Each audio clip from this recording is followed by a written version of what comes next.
Hello students, now we have to start our chapter that is the rise of nationalism in Europe. ठीक है, तो अभी तक इसमें हमने देख लिया about the treaty of Vienna. क्या हुआ था ट्रीटी ऑफ वियना 1815 में? जो कंजर्वेटिव थे उनका रूल वापस आ गया, यानी monarchial rule it's came again in the Europe. ठीक है, फ्रांस से ही शुरुआत हो रही थी मोस्ट ऑफ द रेवोल्यूशन की, और फ्रांस में ही उन्होंने क्या किया, ट्रीटी ऑफ वियना के जो मेंबर्स थे, कौन कौन थे members? Britain, Russia, Prussia and Austria. ठीक है, और इसमें जो हेड कर रहे थे ट्रीटी ऑफ वियना को, that was mister chancellor of Austria, duke Metternich. ठीक है, वो इसको हेड कर रहे थे.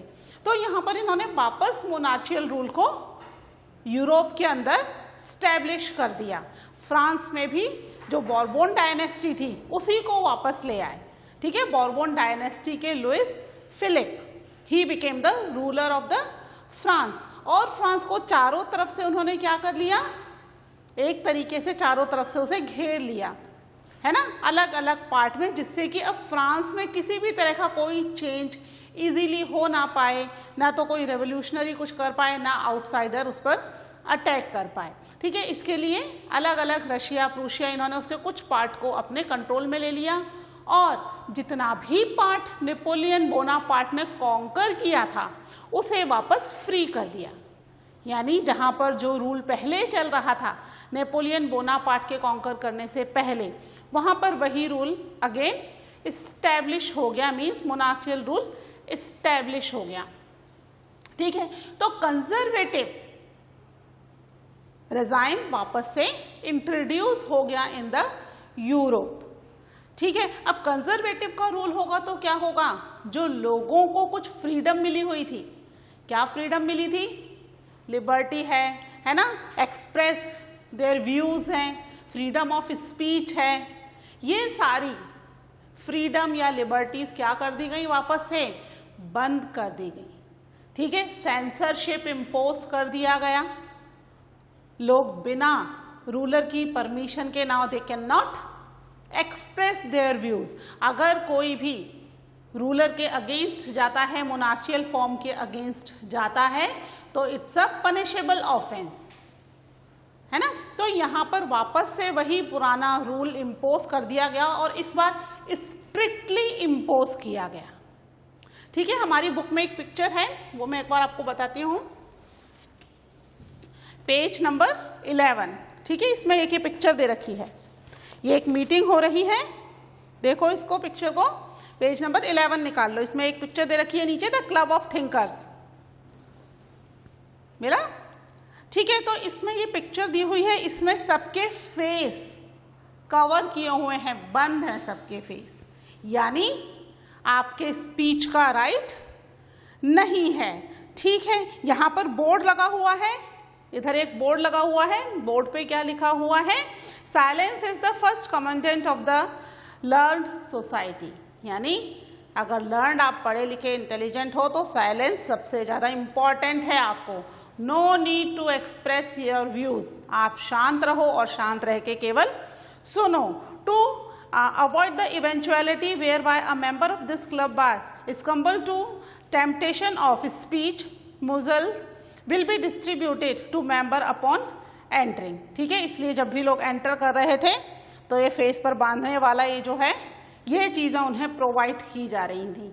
मीन्स मीटिंग तो है, आपको बुलाया गया है, but you can not express your views. यहाँ पर व्यूज किसके इंपॉर्टेंट हैं? ओनली मोनार्क के व्यूज, आपके किंग के व्यूज इंपॉर्टेंट हैं. You are not suppose to speak a single word, कोई ज़रूरत नहीं है आपको. और इसका नाम क्या दिया गया है? The club of thinkers. Thinkers का क्लब है, उस थिंकिंग को एक्सप्रेस नहीं करना. ठीक है, you should not express your thinking, you just think कि क्या हो रहा है और कैसे हो रहा है. ठीक है, यानी न्यूज़पेपर, बुक्स, प्ले, जो भी चीज़ें पहले फ्रीली प्रिंट हो रही थी, लोग अपने व्यूज एक्सप्रेस कर रहे थे, ये सारी चीजें अब क्या कर दी गई, बैन कर दी गई। अभी तक लोग फ्रेंच रेवोल्यूशन जब से हुआ तब से अब तक, यानी 1789 से फ्रेंच रेवोल्यूशन हुआ तभी सेंसरशिप हटा दी गई थी, तब से लेकर अब 1815 तक जब वापस मोनार्कियल रूल आ गया है 1815 में, तब तक लोगों के पास राइट था टू एक्सप्रेस देयर व्यूज। उनका ये राइट अब उनसे छीन लिया गया है। ठीक है, अगर जो रेवोल्यूशनरीज हैं या जो लिबरल हैं, हमने पढ़ा था ना about the liberal means freedom, वो अपने व्यूज अब एक्सप्रेस नहीं कर सकते। ठीक है, यहाँ पर रेवोल्यूशनरीज के लिए सबसे बड़ा परेशानी का कारण ये सेंसरशिप ही थी कि अगर वो अपने व्यूज एक्सप्रेस करते हैं, यानी अब लोगों से इंटरेक्ट करते हैं, तो इट्स अ पनिशेबल ऑफेंस। वो मोनार्की के फेवर में बोल नहीं सकते और मोनार्की के अगेंस्ट बोलने की परमिशन है नहीं, है ना। तो रेवोल्यूशनरीज को यहाँ पर सबसे ज़्यादा परेशानी होनी शुरू हो गई। ठीक है, तो आज हम पढ़ेंगे अबाउट द रेवोल्यूशनरीज। क्या है हमारा आज का टॉपिक,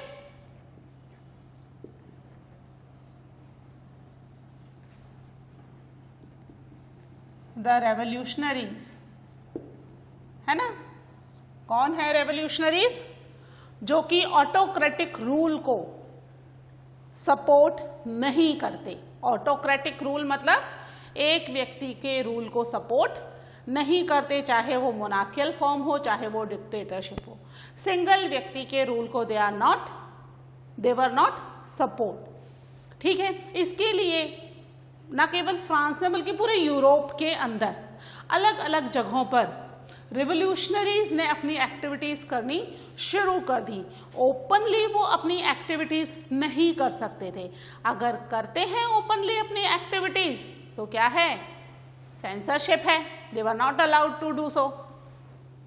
तो उन्हें ये क्या करना पड़ेगा, they start making the secret society. ठीक है, छुप करके सोसाइटीज बनानी उन्होंने शुरू कर दी और उन्होंने फाइट करना शुरू किया अगेंस्ट मोनार्कियल फॉर्म, है ना, अपने फ्रीडम के लिए और अपने राइट टू स्पीच के लिए उन्होंने फाइट करना शुरू किया। ठीक है, क्या कर रहे हैं रेवोल्यूशनरी, ये क्या है, a commitment to oppose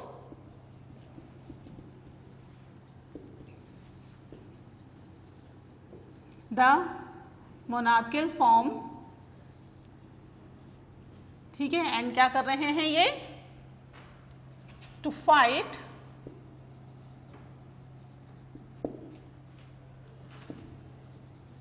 for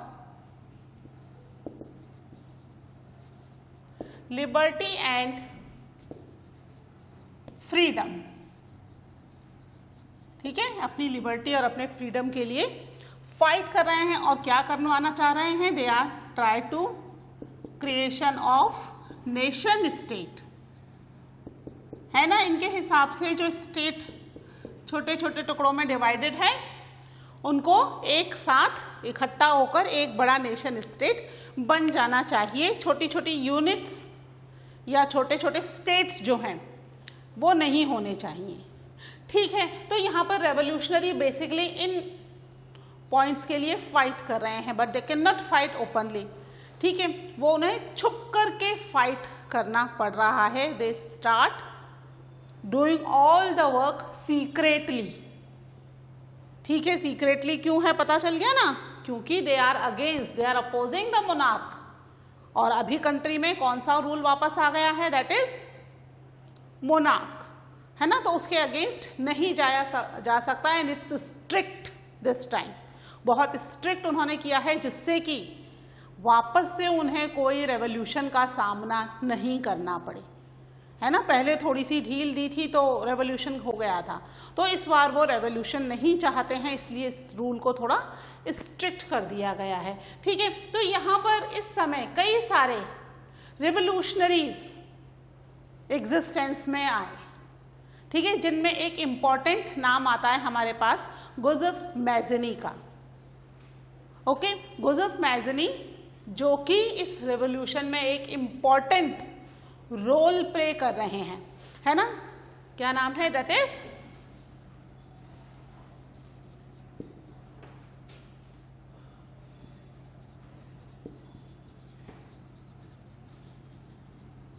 गुज़फ मैज़नी। ठीक है, ये एक इम्पॉर्टेंट रोल प्ले कर रहे हैं, किसके लिए रोल प्ले कर रहे हैं, इन द रेवोल्यूशन। ठीक है, इनका बर्थ 1807 में जेनोवा में हुआ था और बहुत ही कम एज में इन्होंने रेवोल्यूशनरीज एक्टिविटीज़ में पार्टिसिपेट करना शुरू कर दिया था। ठीक है, 24 ईयर की एज में लिंगुरिया में रेवोल्यूशन, लिंगुरिया प्लेस का नाम है, वहाँ पर रेवोल्यूशन करने के लिए इन्हें इनकी कंट्री से एग्जाइल भी कर दिया गया। ठीक है, कंट्री से बाहर निकाल दिया गया just because he was doing the revolution against his monarch. ठीक है, बेसिकली कहाँ के थे ये, इटली के थे, है ना, ही बिलोंग्स टू इटली, और इटली से इन्हें एग्जाइल कर दिया गया। इटली से एग्जाइल होने के बावजूद इनकी रेवोल्यूशनरीज एक्टिविटी खत्म नहीं हुई, है ना। इन्होंने इटली के यूनिफिकेशन के लिए भी बहुत ही इम्पोर्टेंट रोल प्ले किया। उस समय का जो यूथ था वो गुज़फ मैज़नी को बहुत सपोर्ट करता था और उनकी रेवोल्यूशनरी एक्टिविटीज़ में पार्टिसिपेट भी करता था। इसके लिए गुज़फ मैज़नी ने 2 सीक्रेट सोसाइटीज़ बनाई। सीक्रेट क्यों? क्योंकि मोनार्कियल फॉर्म है ना, तो ओपनली नहीं बना पा रहे हैं, तो यहाँ पर 2 सीक्रेट सोसाइटी बनाई। एक बनाई यंग इटली मर्सेलिस में, कहाँ है मर्सेलिस, इन द फ्रांस। ठीक है, और दूसरी बनाई यंग यूरोप इन द वार्ने। ठीक है, तो ये दोनों सोसाइटीज गुज़फ मैज़नी ने बनाई, जिसमें कि उस समय के most of the youth they start participating.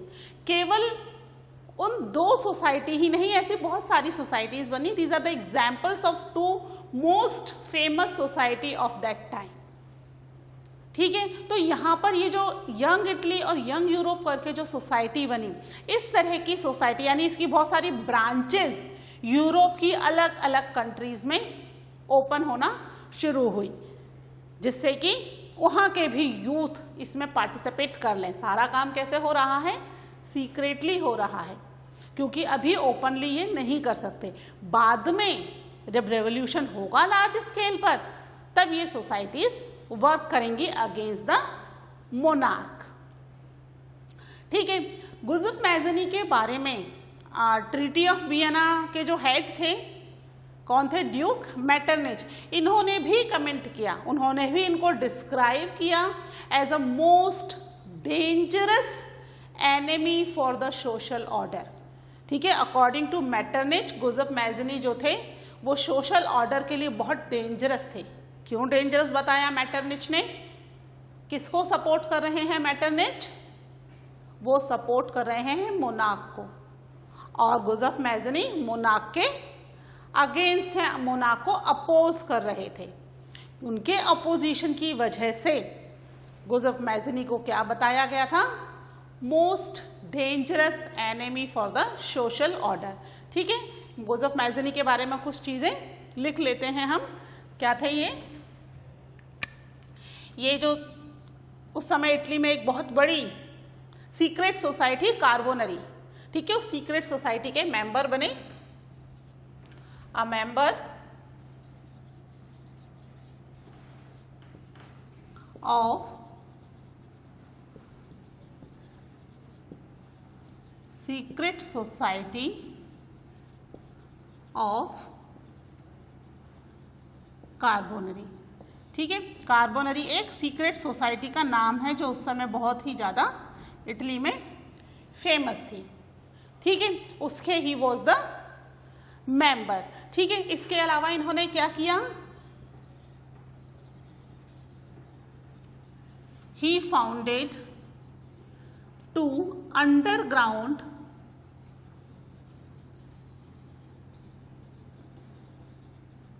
Secret societies. कौन सी 2 सीक्रेट सोसाइटीज थी? First was the young Italy कहाँ पर थी? इन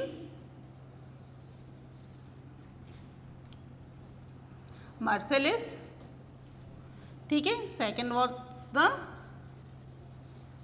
यंग यूरोप इन बार्ने, ठीक है। ये दो मेन सोसाइटी इन्होंने बनाई, ठीक है। एक बार ये पॉइंट्स नोट कर लीजिए। फिर हम देखते हैं जोसेफ मैज़नी किन चीज़ों में बिलीव करते थे और क्यों उस समय का यूथ इनको बहुत ज़्यादा सपोर्ट कर रहा था। ओके,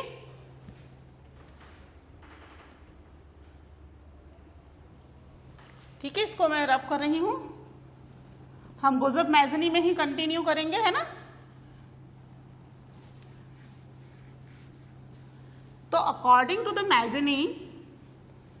मैज़नी वर्ड आपके लास्ट ईयर भी आया था, 9th क्लास में भी आपने इनके बारे में थोड़ा सा पढ़ा था, बहुत ही कम।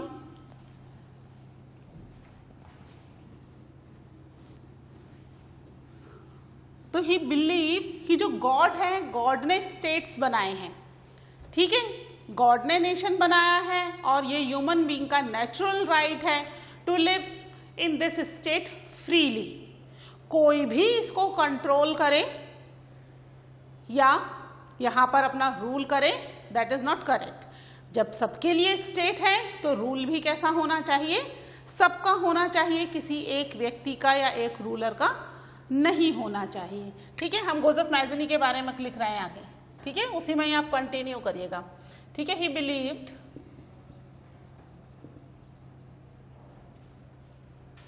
दैट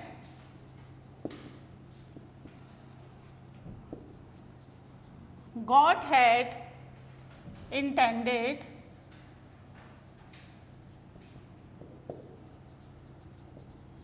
the state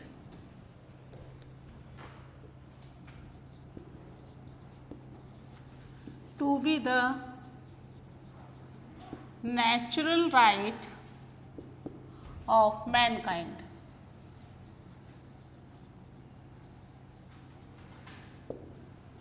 ठीक है, स्टेट कर लीजिए या यहाँ पर स्टेट की जगह हम नेशन भी कर सकते हैं, ठीक है। तो that is the natural right of mankind, ठीक है। इसके अलावा जितने भी स्मॉल किंगडम्स हैं, स्मॉल यूनिट्स हैं, they have to be unified and create a nation state, ठीक है। छोटी छोटी जो प्रिंसिपैलिटीज थी या छोटे छोटे स्टेट्स थे, उन सबको यूनाइटेड हो जाना चाहिए।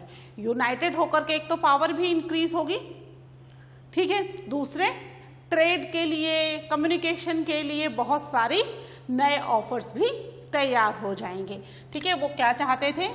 देयर इज हिज बिलीफ, ठीक है। What was his belief? कि small states and kingdoms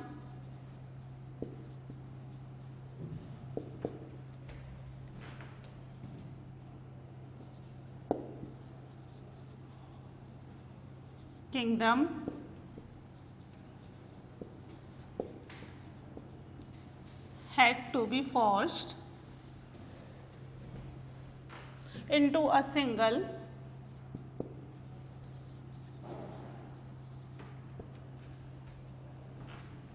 unified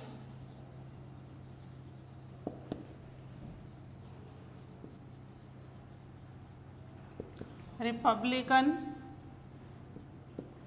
state, ठीक है। इनको यूनिफाइड, सॉरी रिपब्लिकन कर लेना,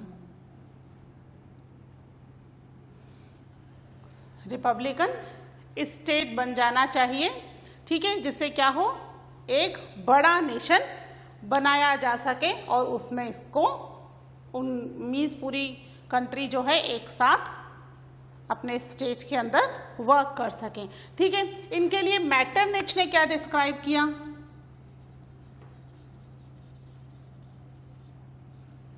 मैटरनिच, ठीक है। मैटरनिच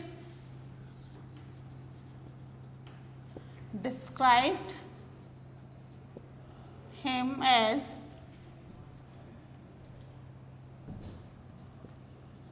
the most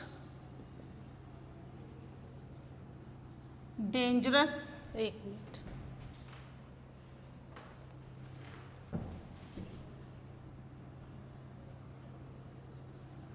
the most dangerous enemy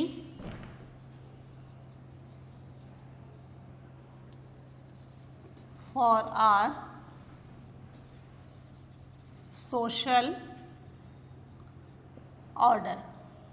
ठीक है, इनको डिस्क्राइब किया कि ये कैसे हैं। He is a most dangerous enemy है हमारे सोशल ऑर्डर के लिए। क्यों है he is the most dangerous enemy? हाँ, इसको सही कर लेना, डेंजरस। डेंजरस एनिमी क्यों है? क्योंकि इन्होंने क्या किया है? इन्होंने अगेंस्ट द मोनार्के रेवोल्यूशनरी सोसाइटीज बनाई हैं और जितने भी यंग पॉपुलेशन है उस समय की, उसको यूनाइटेड किया है अगेंस्ट द मोनार्के। क्योंकि वर्षों से, कई सौ सालों से जो हमारा सोशल ऑर्डर है वो मोनार्के के अकॉर्डिंग ही वर्क कर रहा है और ये उसको डिस्ट्रॉय कर देना चाहते हैं। कौन?